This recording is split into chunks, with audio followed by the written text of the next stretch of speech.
नमस्कार दोस्तों, सी alive YouTube channel में आपका स्वागत है। दोस्तों, आज हम संडे की शुरुआत एक भूतहा कहानी से करेंगे। तो बने रहिएगा वीडियो के अंत तक और नए हैं तो चैनल को लाइक सब्सक्राइब करना बिल्कुल मत भूलिए। रोहन और संजय बुलेट की राइड पर निकले थे। वो दोनों दिल्ली से हिमाचल का सफ़र कर रहे थे। सुबह से रात हो गई थी। वो लोग हिमाचल तक पहुंच गए थे, लेकिन अभी भी मंजिल कोसों दूर थी। रोहन, भाई यहीं रुकने का इंतज़ाम करते हैं। संजय, यहाँ तो दूर दूर तक कुछ भी नज़र नहीं आ रहा है। थोड़ा आगे चलते हैं, कुछ ना कुछ हमें ज़रूर मिल जाएगा। दोनों चिमला गांव के सरहद के अंदर आ गए। ये गांव वीराना था, लेकिन दूर उन्हें एक बड़ी इमारत दिखी। दोनों उसी दिशा में चल पड़े। रात के अंधेरे में जब उन दोनों ने बुलेट का हॉर्न बजाया तो एक बूढ़ा वॉचमैन हाथ में लालटेन लेकर उनके सामने आया। रोहन, अरे अंकल, हमें रहने के लिए कोई कमरा मिलेगा क्या? वॉचमैन, नहीं बेटा, अंदर जाना सख्त मना है। संजय, अरे यार, एक तो पूरे दिन बाइक चलाकर कमर टूट गई है, ऊपर से कोई कमरा भी नहीं मिल रहा है। वॉचमैन, मैं तुम्हें अंदर नहीं जाने दे सकता। अगर तुम चाहो तो मेरे साथ मेरे केबिन में रह सकते हो। वहाँ सोने के लिए बिस्तर भी है। तुम दोनों के लिए मैं खाना भी ला दूँगा। रोहन, चलेगा अंकल, आप तो ग्रेट हो। आप जैसा दिलदार तो हमने कहीं देखा ही नहीं। दोनों लड़के वॉचमैन के केबिन में गए। फिर वॉचमैन ने उन्हें गर्मा गर्म चाय पिलाई। ठंड काफ़ी हो रही थी। दोनों लड़कों को चाय काफ़ी पसंद आई।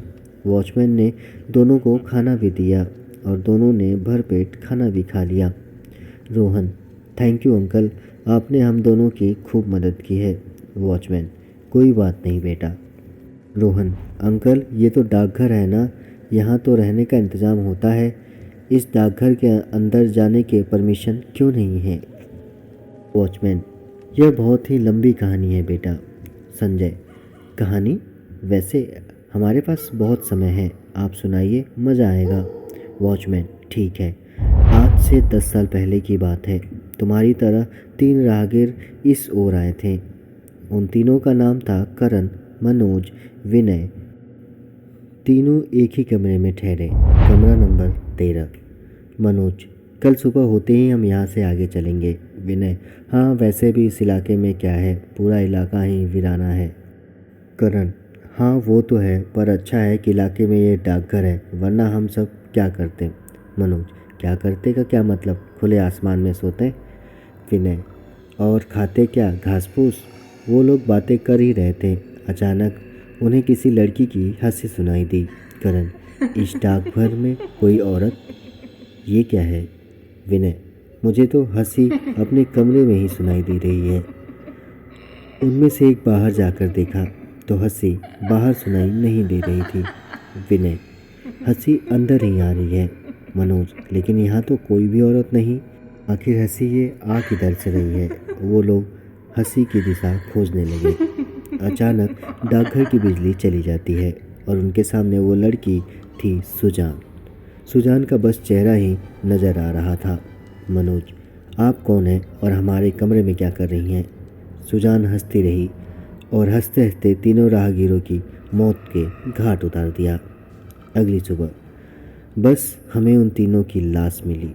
रोहन, कौन है सुजान और उसका भूत इस डाकघर में कैसे आया और साथ उसके क्या हुआ था? बूढ़ा आदमी कहता है, ये जानने के लिए तुम्हें सुजान की कहानी सुननी पड़ेगी। 11 साल पहले की बात है।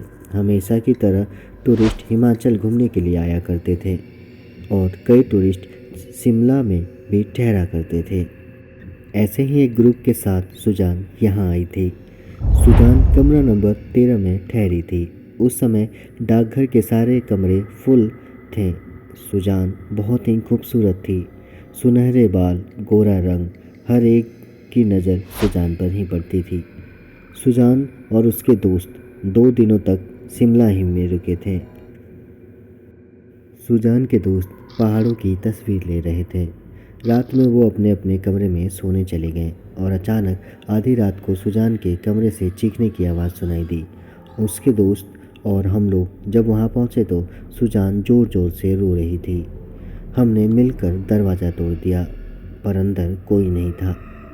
उसके दोनों दोस्त कमरे के भीतर गए और सुजान को ढूंढने लगे। फिर अचानक सबको सुजान की हंसी सुनाई देने लगी। सब ने ऊपर देखा तो सुजान छत से चिपकी हुई थी और ज़ोर ज़ोर से हंस रही थी। यह मंजर देखते ही हम लोग वहाँ से भाग गए, पर उसके दोनों दोस्त वहीं फंस गए। दरवाज़ा अपने आप बंद हो गया और फिर हमें सुजान के दोस्तों के चीखने और चिल्लाने की आवाज़ सुनाई देने लगी। किसी में भी इतनी हिम्मत नहीं थी कि उन लड़कों को बचा सके। हम सब अपनी जान बचा के वहाँ से भाग रहे थे। अगले दिन हमें सुजान और उसके दोस्तों की लाश मिली। दोनों दोस्तों के शरीर के टुकड़े टुकड़े हो चुके थे और सुजान का सर अलग था। पता नहीं उस दिन उस कमरे में सुजान के साथ क्या हुआ। मनोज, यह तो बहुत ही अजीब हुआ, लेकिन सुजान के साथ आखिर हुआ क्या? वह भूत कैसे बनी? वॉचमैन, पता नहीं, लेकिन उस दिन के बाद से जो भी इस डाकघर में रहने के लिए आया उसकी लाश ही मिली। शिमला के लोगों ने इस डाकघर को बंद करा दिया। यहाँ किसी के भी रुकने की अनुमति नहीं है। संजय, अंकल जी, आपको कुछ क्यों नहीं हुआ? वॉचमैन, क्योंकि मैं कभी भी रात को डाकघर के भीतर नहीं गया। मनोज, अंकल, मुझे ये कहानी अधूरी सी लग रही है। मुझे जानना है कि सुजान के साथ उस दिन कमरे में क्या हुआ। वॉचमैन, अब ये तो खुदा ही जाने कि सुजान के साथ उस रात क्या हुआ। वैसे रात काफ़ी हो चुकी है, तुम दोनों अब सो जाओ। वॉचमैन गहरी नींद में सो गया, पर संजय और रोहन को नींद नहीं आ रही थी। वो लोग दबे पांव डाकघर की ओर बढ़ गए। डाकघर में अंधेरा था तो रोहन ने अपनी टॉर्च को ऑन कर लिया। रोहन, कमरा नंबर 13 को ढूंढते हैं। उन लोगों ने कमरा नंबर 13 की तलाश की और कमरे के अंदर जाते ही दरवाज़ा अपने आप बंद हो गया। रोहन टॉर्च से देखने की कोशिश कर रहा था, तभी उसके सामने एक औरत आती है। दोनों की चीख सुनकर बूढ़े वॉचमैन की नींद खुल गई।